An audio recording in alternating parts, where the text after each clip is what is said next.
La deuxième partie des 4 idéologies autour de l'intelligence artificielle. Donc dans la première partie, j'ai pris le temps de développer la neuromania et très rapidement j'ai parlé du transhumanisme. Et là je voudrais plutôt développer des parties politiques, les idéologies politiques et économiques qui se cachent derrière le développement de ces outils, des IA génératives, de ChatGPT. Donc, ces deux idéologies, donc il y a l'idéologie qui est économique, qu'on peut appeler l'esprit de la Silicon Valley, en référence à Eric Sadin qui a écrit un livre assez éloquent sur le sujet, que je vous invite à lire si vous avez le temps. C'est la silicolonisation du monde, vraiment très intéressant, où il explique comment est né ce mouvement qui est maintenant planétaire. Il explique en fait que au début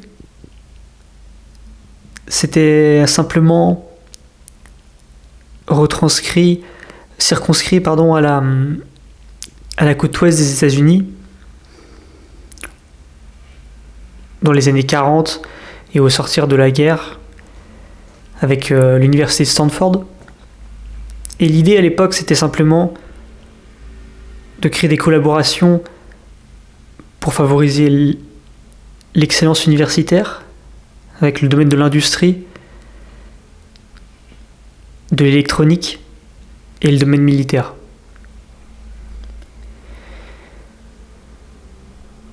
Et à l'époque, on mettait en avant ce qui est assez cher aux États-Unis, qui était la culture du risque. Et le fait de pousser les étudiants les plus brillants à partir de l'école pour aller directement tenter de créer une entreprise. C'est ce qu'ont fait d'ailleurs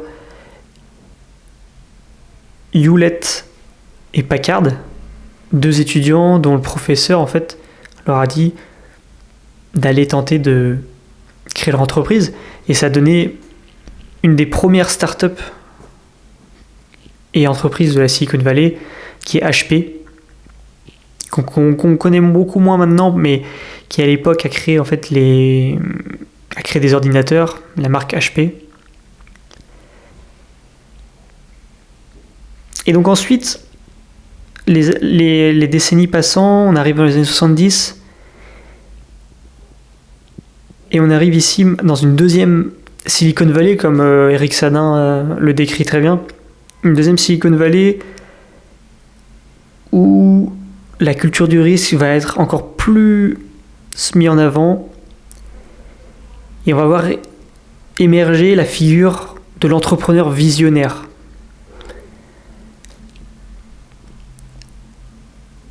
Une sorte de figure de héros un petit peu comme dans les Marvel ou comme les super-héros dans les comics, qui va être capable, selon un petit peu la culture qui est entretenue à l'époque, de voir quelle serait la meilleure direction pour le monde.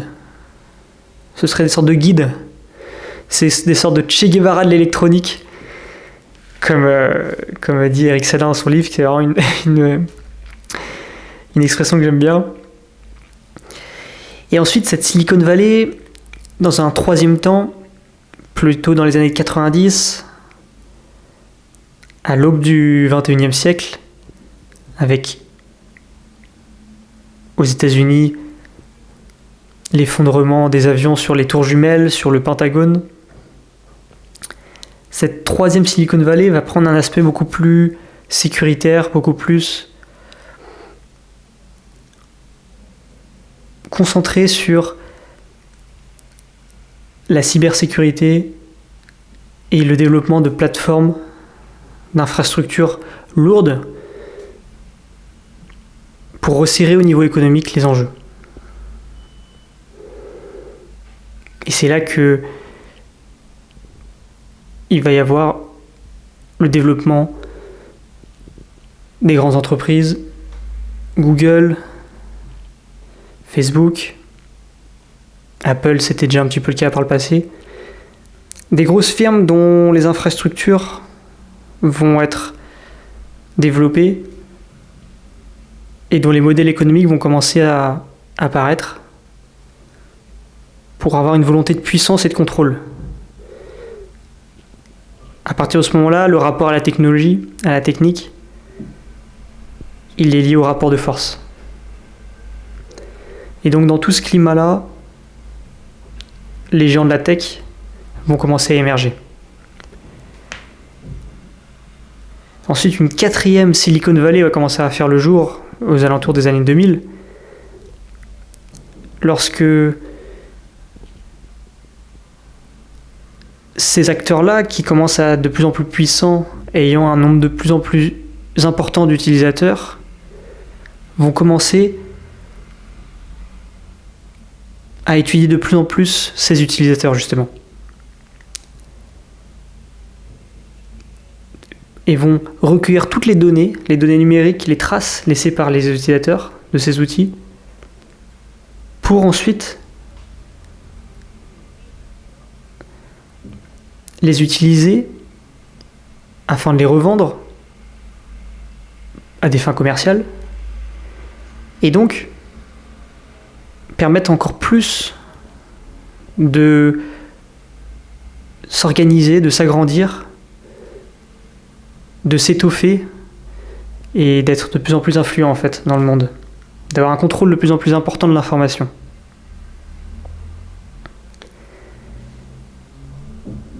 Et on rentre à ce moment-là dans une Silicon Valley qui a développé en fait là, en réalité, comme le dit Eric Sadin, l'économie des comportements humains. Tire profit des comportements humains à travers des plateformes, des intermédiaires numériques qui permettent de les recueillir, de les analyser et de les redistribuer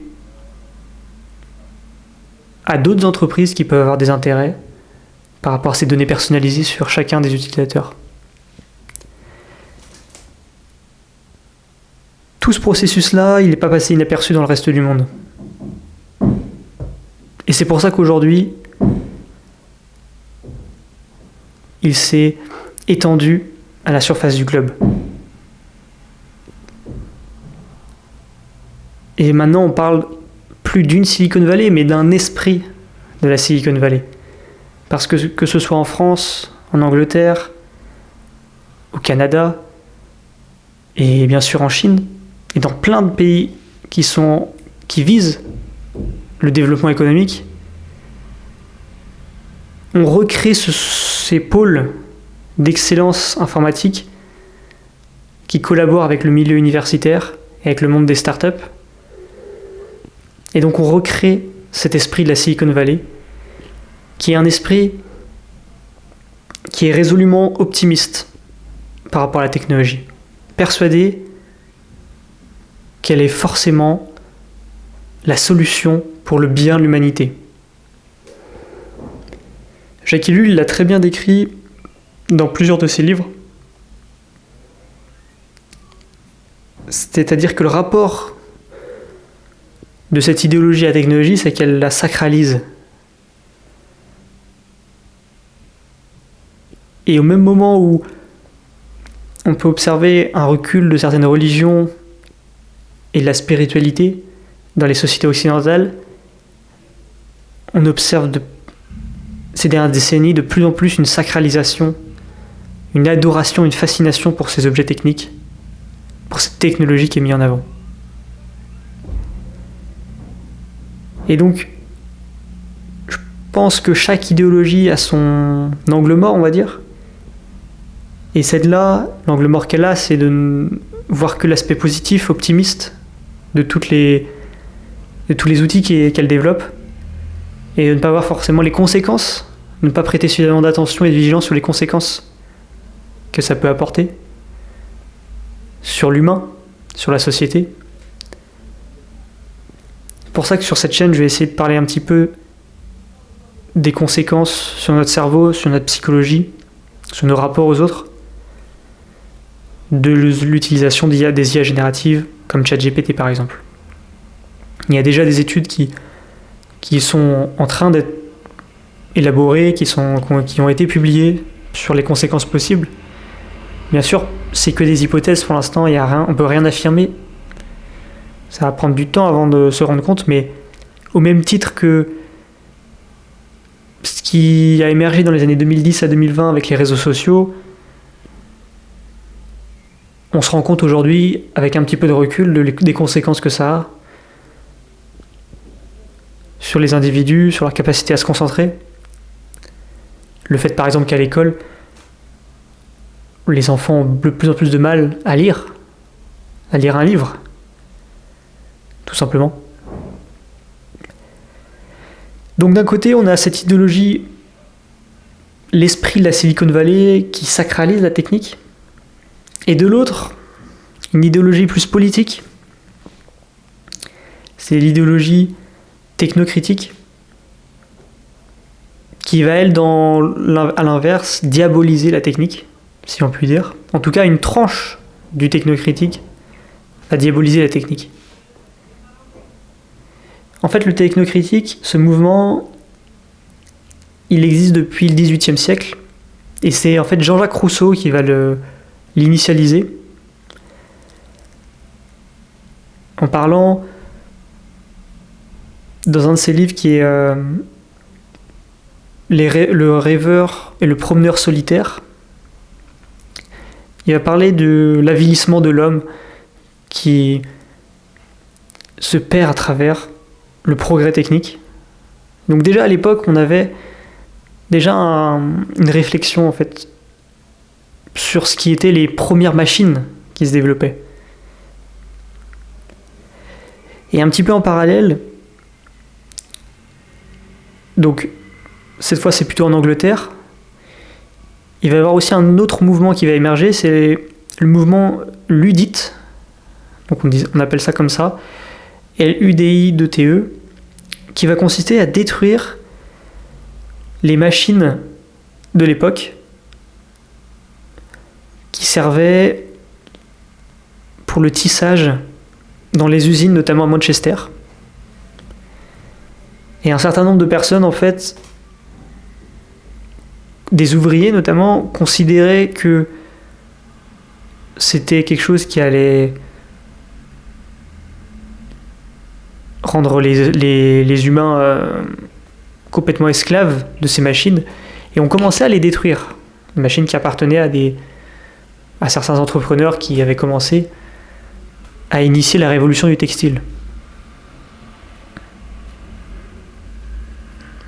Ce qui s'est passé ensuite, c'est que ce mouvement, il a commencé à prendre de l'ampleur de plus en plus en suivant le mouvement du progrès technique qui s'est développé avec la révolution industrielle qui est arrivée ensuite. Et jusqu'à de nos jours où le mouvement technocritique a rejoint en partie le mouvement écologique qui pousse à la décroissance et au fait de arrêter d'utiliser la technologie pour la préservation des ressources et de notre écosystème. Et ce mouvement technocritique, du coup, lui, il va avoir, on va dire, deux aspects assez distincts. Un aspect, du coup, qui va être hérité un petit peu de la tradition luddite, d'un rejet total de la technologie, et un aspect qui va être hérité de la vision de Jacques Ellul, qui est peut-être le plus grand penseur du mouvement technocritique. Et pour simplifier, pour résumer ce propos-là, en fait, ça va être surtout le rapport à la technologie qui va être questionné, non pas la technologie en tant que telle. Et le fait que pour ce mouvement technocritique-là, le mouvement ellulien, le mouvement de Jacques Ellul, au niveau intellectuel en tout cas, c'est l'aspect de la sacralisation de la technique qui va être questionné, et non pas le rejet des technologies pures et simples. Et la dimension du manque de spiritualité qui est caractéristique dans les sociétés d'aujourd'hui, en fait. Et donc, c'est pareil dans ce mouvement, dans cette idéologie-là. J'en avais parlé dans la première vidéo. Chaque idéologie, c'est un système de croyance qui est plus ou moins organisé de façon logique. Et je pense que c'est dans cette idéologie-là,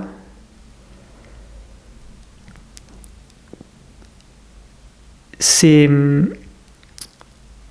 quelque chose de pas concevable, à mon sens, de penser que l'on doit absolument ne pas utiliser les technologies, en tout cas de désirer que les technologies ne soient pas utilisées et développées. Parce qu'actuellement, les technologies qui sont développées le sont pour des intérêts économiques, poussés par l'idéologie de l'esprit de la Silicon Valley, et qu'en fait, le monde tel qu'il est, aujourd'hui, c'est le reflet de la volonté humaine derrière l'intérêt économique. Et que penser que le monde devrait être différent, c'est se mettre contre la volonté humaine. Et c'est comme un individu qui se met face à un tsunami et qui lui dit « Non, je ne veux pas que tu avances ». Donc au même titre que l'esprit de la Silicon Valley et tous les intérêts économiques qui arrivent ne se rendent pas compte lorsqu'ils sont dans cette idéologie qui ne prennent pas assez en compte les conséquences du développement de leur outil. Les personnes qui critiquent les technologies et qui tombent dans une dimension un peu anarchique de vouloir faire une société à part, je pense qu'elles passent aussi à côté de quelque chose, parce qu'elles risquent, à force de vouloir s'en éloigner, de ne plus comprendre le monde dans lequel on vit. De ne plus comprendre ces outils qui sont en train de changer tous les secteurs de la société. Et c'est pour ça que cette idéologie, elle est aussi piège à mon sens. Si elle est vraiment vécue, non pas comme Jacques Ellul le présente, comme discuter le rapport que l'on a avec la technologie, mais plutôt cet aspect désirer la décroissance à tout prix et faire une société à part. Parce qu'en réalité, maintenant, ces outils-là, ils sont développés pour créer un rapport de force qu'on ne peut plus ignorer. Le rapport de force au niveau économique, au niveau politique, des IA génératives, il est immense. Et on ne peut plus se permettre de faire l'autruche sur tout ça. Et attendre que dans 10 ans, on n'ait plus de travail, par exemple, parce qu'en fait, on n'arrive plus à apporter de la valeur à une société qu'on ne comprend plus, ou que la société a évolué à une vitesse tellement importante que l'on ne puisse que en vivre en totale déconnexion. Donc c'est la limite que je vois, moi, actuellement, à cette idéologie technocritique. Et je prends le temps de parler de toutes ces idéologies parce que je suis tombé dans chacune d'elles, en fait. Il y avait un moment donné où j'étais ultra optimiste sur la technologie, sur l'IA, je pensais que ça allait changer le monde. J'ai commencé à vouloir me lancer dans des projets là-dedans. Et ensuite, je suis parti dans l'autre extrême, à me dire que la technologie, c'était une catastrophe, ça allait apporter que du mal à la société. Je l'ai diabolisé. Mais je pense que dans cet extrême-là aussi, on se coupe en fait du réel, on se coupe de ce qui se passe, Et on a besoin, pour un enjeu aussi énorme, de comprendre ce qui se passe pour pouvoir y répondre. On ne peut pas juste dire que c'est mal. Et d'autant plus, je dirais qu'il y a un biais, un cercle qui va s'engendrer, dans le sens où moins on va comprendre ce qui se passe, plus on va juger que c'est mauvais, en voyant que les conséquences, mais sans comprendre ce que fait l'outil en tant que tel. Donc c'est pour ça que j'ai aussi envie dans mes vidéos de vraiment prendre le temps d'expliquer comment fonctionnent ces outils d'un point de vue informatique, d'un point de vue mathématique, pour que on soit précis dans ce à quoi on parle, dans les sujets qu'on aborde sur les IA génératives, et qu'on soit renseigné, qu'on soit informé, qu'on puisse parler avec clarté, et qu'on s'éduque sur ces sujets qui sont très importants pour tous. Voilà pour cette deuxième partie sur les idéologies des IA génératives. À bientôt.